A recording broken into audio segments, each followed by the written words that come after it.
Hi, I'm Dr. J. Franklin Schultz with the Police Perspective. I want to talk a little bit about school safety today. And here's rule number one. The safest place for children in a school is behind a locked classroom door. So we need to reevaluate evacuation. That should not be done as the first option. And we need to understand why. Let's talk about two things. School shooters who have no particular profile. We've been trying, the Secret Service, FBI has been trying to decide what's predictable about a school shooter, what characteristics are common among school shooters. And let me tell you, there is no profile of a school shooter. And no matter how a police department or a school district can train, there's no pattern about, no clear, predictable pattern about how a school shooting incident is going to occur. And so the best we can do is to have some general procedures that are most likely to work most of the time. We can't have 100% clarity on any of this because there are so many variables and so many things that are unpredictable. But the one thing that we do know is zero K-12 kids have been killed in a school shooter incident when they are behind a locked door and the shooter's on the other side of that locked door. Zero kids. It's the safest place to be. And by the way, schools are still the safest place to be, period. Kids are going to be injured less and killed less in a protected school environment than they are even at home or on the street. So schools are safe. Now, does that mean that it's not going to happen in your school? We absolutely can't make that presumption. The odds of winning the lottery are 1,000,000 to 1, but somebody's going to win. The odds of getting struck by lightning, huge, but somebody's going to get struck by lightning. And by the way, you're much more likely to be struck by lightning than to be injured in a school shooting attack, okay? So if your protocol in your school district does not include staying behind a locked classroom door until absolutely cleared by law enforcement, then that plan is defective. If there's a plan in place to immediately evacuate or even evacuate right after the incident, that really needs to be called into question because that's not the safest thing. Now, a lot of times what schools will do is they'll practice the reunification process.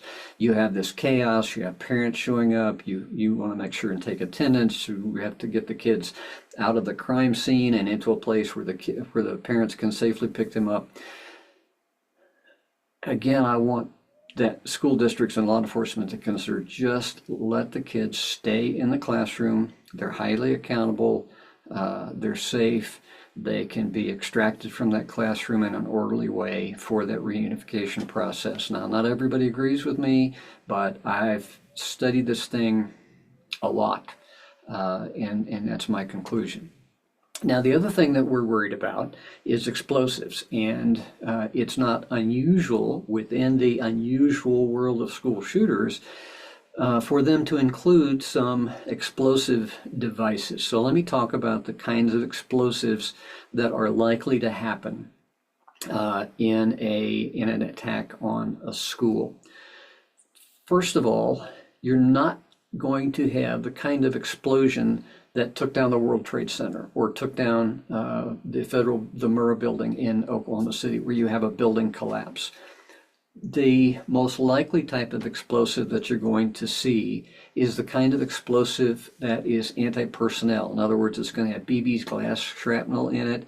It's going to have some concussive effect, but the lethality of most of these devices is not in the explosion itself, but it's in the bits of stuff that get thrown out in the way that the bomb is constructed. So again, I don't want to disregard the concussive effect, but for an explosive device, when it goes off, the physics of the thing is that most of the force is going to go up. It'll go out but most of it will go up against the ground.